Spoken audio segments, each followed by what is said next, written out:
Mm.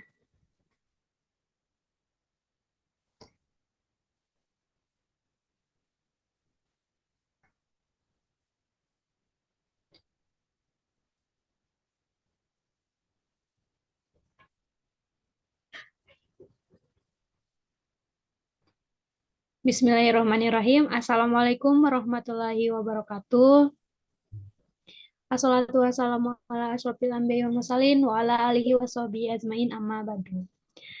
Alhamdulillahirrahmanirrahim, kita dapat kembali berkumpul lagi pada mata kuliah Geografi Kebencanaan, di mana pada pertemuan ini kita bahas mengenai bencana kekeringan. Boleh next slide?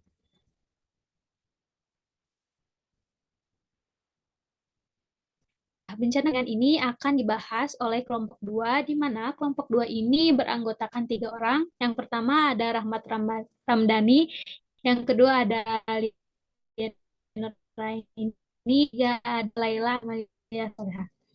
Boleh next slide?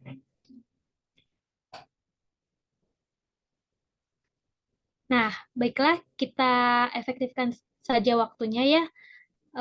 Yang pertama kita akan membahas mengenai definisi kekeringan. Nah, kekeringan sendiri didefinisikan menjadi suatu keadaan di mana kekurangannya pasokan air pada suatu daerah dalam jangka waktu yang panjang. Nah, bencana kekeringan ini dapat berdampak pada dua faktor utama yang penting ya. Yang pertama itu dampak ekonomi dan yang kedua dampak dari ekologi. Boleh next slide?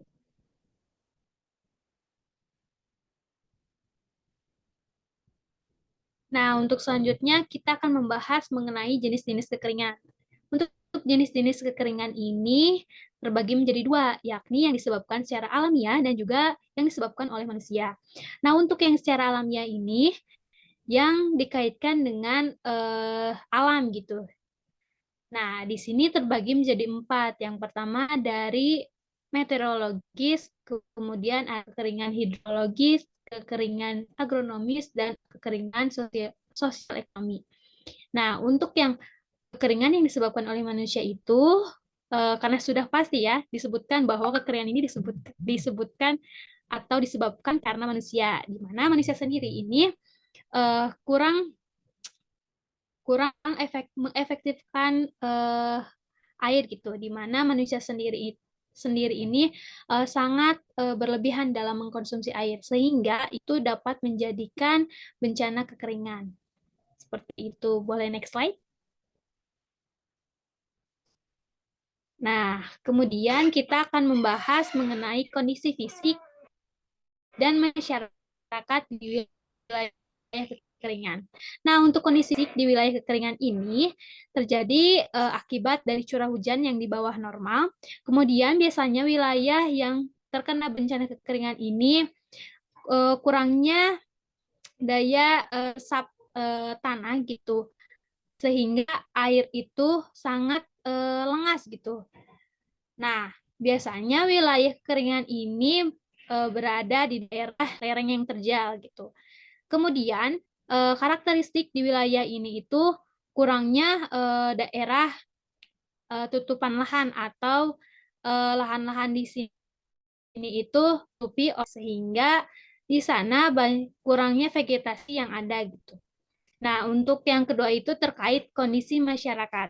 Nah, untuk kondisi masyarakat di wilayah kekeringan, karena sudah pasti bahwasanya di wilayah ini itu kurangnya air gitu. Sehingga masyarakat ya ini itu sangat-sangat butuh terhadap air, tetapi masyarakat di sini itu apa ya, kurang mengefektifkan air gitu. Sehingga banyak air yang dibuang begitu saja gitu.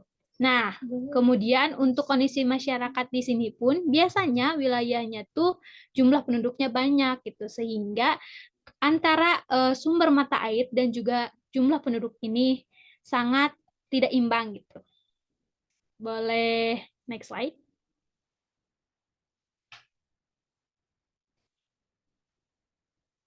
Nah, ada pula kejadian kekeringan dan dampaknya di wilayah Indonesia.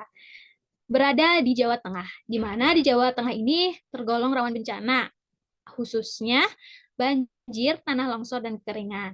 Nah, hal ini karena di wilayah Jawa Tengah ini eh, disebabkan karena faktor manusia yang kurang memperhatikan dari kerusakan lingkungan, sehingga dapat menjadikan degradasi lingkungan. Data menunjukkan bahwa pada tahun 2021, Kabupaten Blora darurat karena bencana kekeringan dan krisis air bersih, sehingga disebabkan bencana kekeringan ini karena adanya faktor fisik daerah Kabupaten Blora seperti jenis tanah, curah hujan, kemiringan lereng, geologi, geomorfologi, dan penggunaan lahan dan lainnya yang berada di Kabupaten Blora sehingga mengalami atau menjadikan bencana kekeringan ini selalu ada di wilayah tersebut setiap tahunnya. Boleh next slide?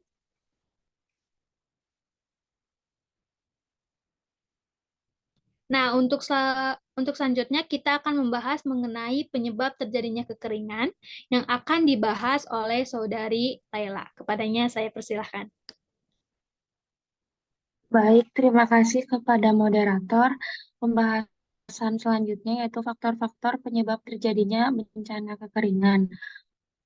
Faktor yang pertama yaitu lapisan tanah yang tipis, di mana dalam lapisan tanah yang tipis, air hujan yang terkandung dalam tanah tidak akan bertahan lama. Hal ini dapat terjadi karena air akan lebih cepat mengalami penguapan oleh panas matahari.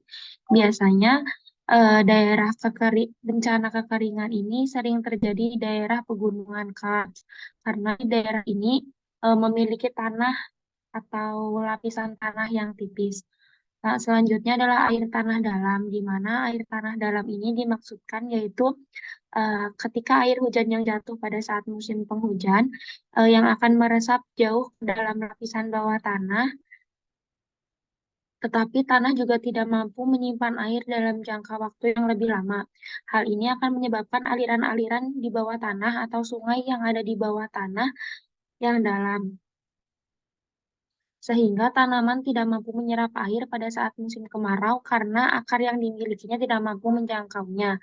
Faktor selanjutnya adalah tekstur tanah yang kasar, di mana tekstur tanah yang kasar tidak mampu menyimpan air dalam jangka waktu yang lama, karena air hujan yang turun akan langsung mengalir ke dalam, karena tanah tidak mampu lagi untuk menahan laju air. Di sisi lain, air yang terkandung di tanah relatif memiliki tekstur yang kasar akan mengalami penguapan yang relatif cepat karena rongga-rongga tanah jelas lebih lebar dan sangat mendukung terjadinya proses penguapan. Selanjutnya adalah faktor iklim, di mana dalam hal ini iklim berkaitan langsung dengan bencana kekeringan. Keadaan alam yang tidak menentu akan berpengaruh terhadap kondisi iklim yang terjadi, sehingga akan mengakibatkan adanya perubahan musimnya adalah akibat dari perubahan kondisi iklim akan menyebabkan musim kemarau berjalan lebih lama daripada musim penghujan. Dengan musim kemarau yang lebih lama akan memungkinkan terjadi bencana kekeringan. Selanjutnya adalah faktor vegetasi, di mana vegetasi ini mempunyai andil terhadap terjadinya kekeringan. Jenis vegetasi tertentu seperti telapon yang menyerap air tanah dengan intensitas yang lebih banyak daripada tanaman lain, yang tentunya akan sangat menguras kandungan air dalam tanah dan dapat menyebabkan terjadinya kekeringan di suatu wilayah. Yang terakhir adalah faktor topografi. Topografi atau tinggi rendahnya suatu daerah sangat berpengaruh terhadap kandungan air tanah yang dimilikinya. Biasanya daerah yang rendah akan memiliki kandungan air tanah yang lebih banyak daripada daerah dataran tinggi. Hal ini disebabkan karena air hujan yang diserap di tempat yang tinggi ke tempat yang rendah. Di sini juga ada faktor-faktor lain yang menyebabkan terjadinya bencana kekeringan. Yang pertama adalah faktor meteorologi, di mana kekeringan yang disebabkan oleh faktor meteorologi merupakan ekspresi perbedaan presipitasi dari kondisi normal untuk suatu periode tertentu. Karena itu, faktor meteorologi bersifat spesifik di suatu wilayah yang sesuai dengan iklim normal di wilayah tersebut. Selain dipengaruhi oleh dua iklim, kenapa tadi dijelaskan di slide sebelumnya bahwa Pulau Jawa, terutama Jawa Tengah, memiliki potensi bencana kekeringan yang tinggi karena dipengaruhi oleh dua gejala alam yang lain, yaitu gejala alam La Nina yang dapat menimbulkan banjir, dan selain itu juga ada gejala alam El Nino yang dapat menimbulkan musim kemarau sehingga menyebabkan bencana kekeringan itu terjadi. Faktor selanjutnya adalah faktor hidrologi. Pada saat ini, kondisi hutan di Indonesia, terutama di wilayah Jawa Tengah, cukup memprihatinkan. Dan pada tahun-tahun terakhir ini sering terjadi penjarahan hutan dan pemotongan pohon yang tidak terprogram, sehingga menyebabkan gundulnya tanah di daerah tangkapan air. Hal ini teman-teman pasti tahu ya, kalau misalkan daerah yang hijau kemudian digundulkan lahannya, dan rusaknya daerah tangkapan air pasti akan menyebabkan ada kekeringan di wilayah tersebut. Lalu faktor selanjutnya adalah faktor agronomi, di mana dalam faktor agronomi ini terjadi karena kekurangan kelembaban dalam tanah yang menyebabkan tanah tersebut tidak mampu memenuhi kebutuhan tanaman dalam periode tertentu. Karena itu, apabila para petani tidak disiplin dan tidak patuh pada pelaksanaan pola tanam dan tata tanam yang telah disepakati, menjadi yang merupakan salah satu dasar untuk perhitungan air, maka akan mempengaruhi efektivitas dan efisiensi pemberian air untuk tanaman. Faktor selanjutnya adalah faktor prasarana sumber daya air, di mana dengan meningkatnya kebutuhan air untuk irigasi, air untuk minum, ataupun air untuk kebutuhan hari-hari yang lainnya, maka perlu diperlukan ketersediaan air yang lebih banyak, sedangkan air yang tersedia sekarang jumlahnya itu sangat terbatas. Hal tersebut karena tadi ya dalam gejala penyebab kekeringan yang salah satunya disebabkan oleh borosnya manusia ataupun daya air di suatu wilayah, di mana hal tersebut akan berpengaruh pada sumber daya air yang ada di wilayah tersebut, yang menyebabkan bencana kekeringan itu terjadi di wilayah tersebut. Faktor selanjutnya yang menyebabkan adanya bencana kekeringan adalah faktor penegakan hukum. Kenapa di sini ada faktor penegakan hukum? Hal ini disebabkan karena kurangnya kesadaran dari masyarakat atau pemerintah terkait dan belum terlaksananya penegakan hukum secara tegas yang menjadi salah satu faktor yang mengakibatkan bencana kekeringan itu terjadi. Faktor yang terakhir adalah faktor sosial ekonomi, di mana tingkat sosial ekonomi masyarakat di sekitar akan mempengaruhi tingkat partisipasi dan hendarbeni masyarakat akan pentingnya pelestarian sumber daya air dan tata lingkungan karena tata guna lahan yang tidak serasi atau tidak sesuai dengan master plan serta pemakaian air yang tidak efisien. Next.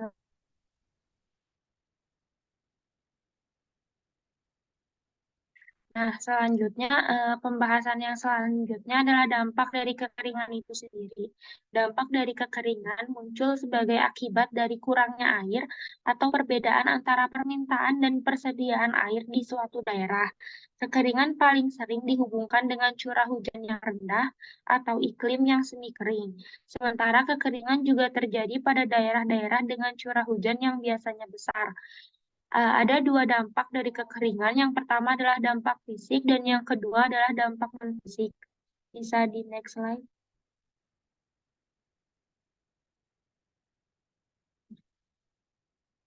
Nah, untuk yang pertama yaitu dampak fisik, di mana dampak fisik dari bencana kekeringan ini dari yang pertama, kerusakan terhadap habitat atau spesies ikan dan binatang. Yang kedua adalah erosi-erosi angin dan air terhadap tanah sehingga menyebabkan banyaknya debu-debu yang ada di udara sehingga mengganggu saluran pernapasan manusia. Yang ketiga adalah kerusakan spesies tanaman.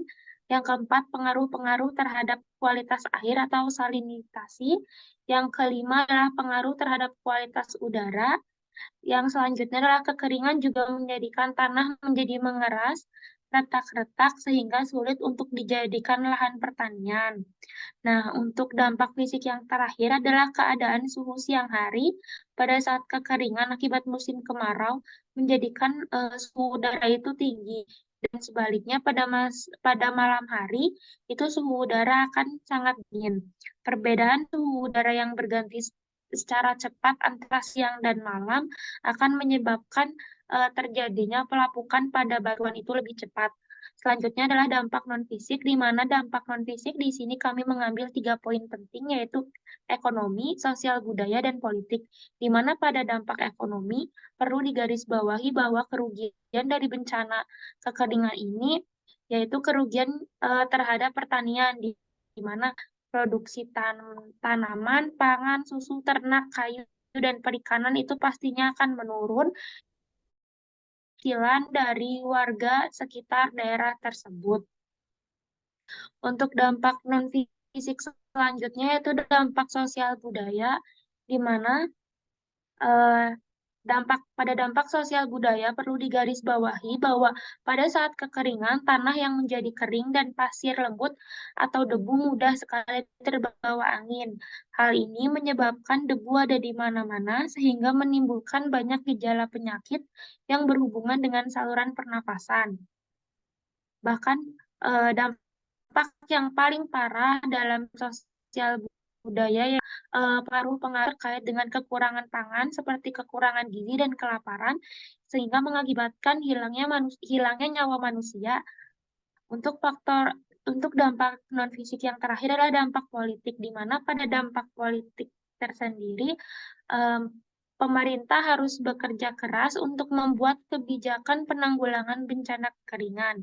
Badan khusus penanggulangan bencana juga harus dibentuk, seperti yang teman-teman ketahui bahwa di Indonesia juga sudah ada Badan Penanggulangan Bencana, yaitu BNPB atau Badan Nasional Penanggulangan Bencana. Itu dalam tingkat nasional. Sedangkan untuk di tingkat daerah ada BPBD atau Badan Nasional Penanggulangan Bencana Daerah. Badan Penanggulangan Bencana Daerah. Untuk selanjutnya, next slide.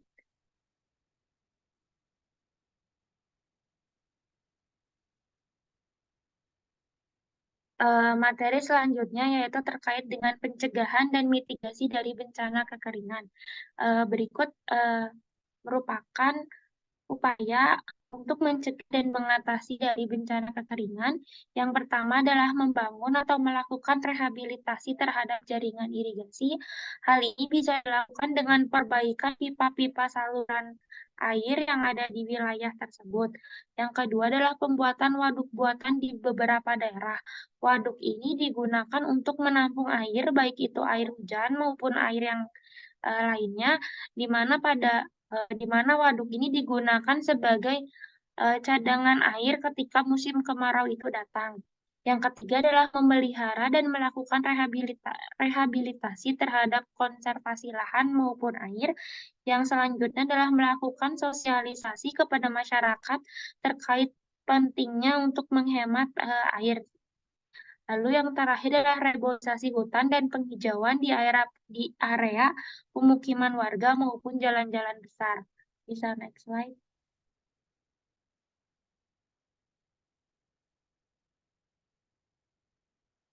Nah, mitigasi dari bencana kekeringan sendiri jika lebih dirincikan, maka ada 3 tahapan mitigasi bencana kekeringan. Yang pertama adalah prabencana, yang kedua adalah saat terjadi bencana, dan yang ketiga adalah pasca bencana.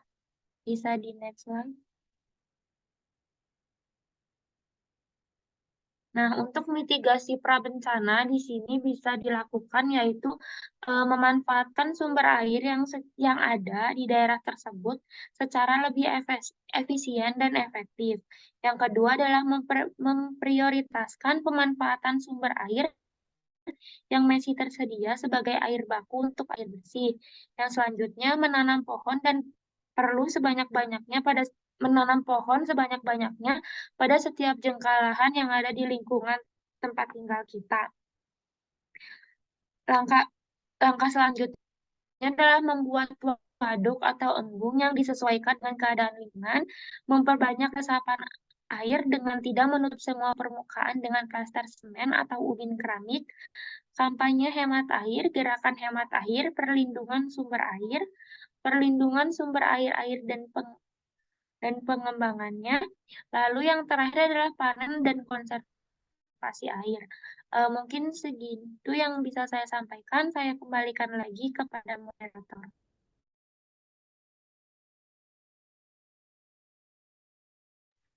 Baik, terima kasih atas penjelasannya oleh Saudari Laila. Nah, untuk selanjutnya, materi selanjutnya itu akan dibahas oleh Saudara Rahmat. Kepadanya saya persilakan.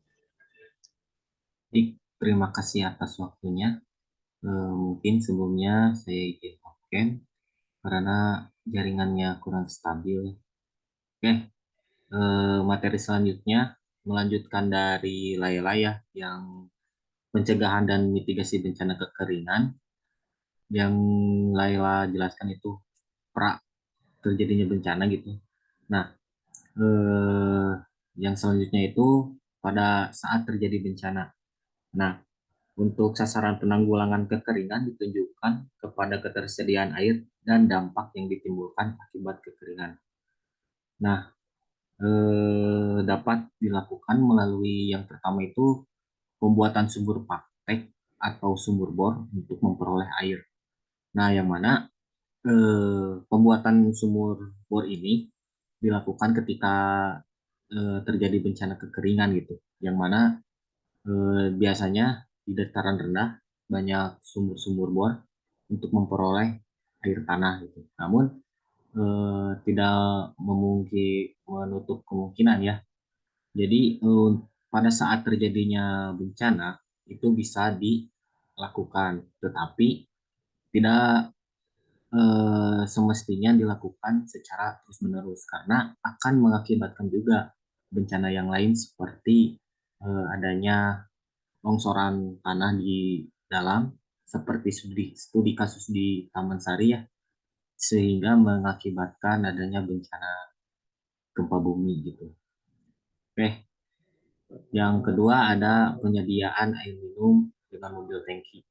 Nah, yang mana ini penyediaan air minum dengan mobil tangki ini dapat dilakukan atau apa ya, lebih kepada suplai dari eh, wilayah-wilayah yang masih mempunyai air kepada regional yang terjadi bencana. Yang ketiga ada penyemaian hujan buatan di daerah tangkapan hujan, yang mana hujan buatan ini sudah biasa ya dilakukan, dapat membuat hujan buatan. Yang selanjutnya ada penyediaan pompa air, lalu ada pengaturan pemberian air bagi petani secara darurat seperti giring-giring. Nah, yang mana pembagian ini dilakukan untuk meminimalisir air itu. Jadi pertanian dapat berjalan walaupun dalam bencana kekeringan.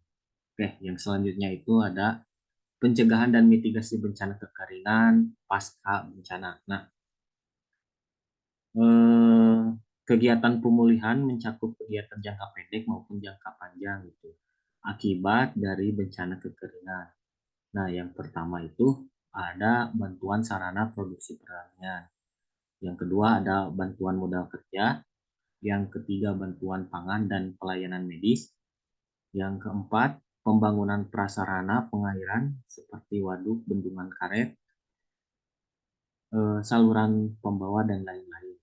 Yang selanjutnya ada penggunaan air secara hemat dan berefisien tinggi, penciptaan alat-alat sanitasi yang hemat air. Nah, dapat disimpulkan bahwa mitigasi dalam pasca bencana ini untuk meminimalisir ketika terjadinya bencana kekeringan lagi supaya tidak terlalu parah gitu.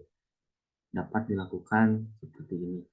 Nah, juga pasca bencana ini untuk memulihkan suatu regional ketika terjadinya bencana kekeringan. Oke, yang selanjutnya itu adalah kesiapsiagaan bencana kekeringan. Nah, menurut Deputi Bidang pencegahan Badan Nasional Penanggulangan Bencana, yang pertama itu pemerintah daerah diminta untuk melakukan pemantauan dan peninjauan lapangan bersama dinas-dinas terkait untuk mengantisipasi dan menangani terjadinya kekeringan serta potensi kebakaran hutan, lahan, dan semak. Yang kedua, kepala daerah mengambil langkah-langkah penguatan kesiapsiagaan pemerintah dan masyarakat terkait ancaman kekeringan di daerah masing-masing.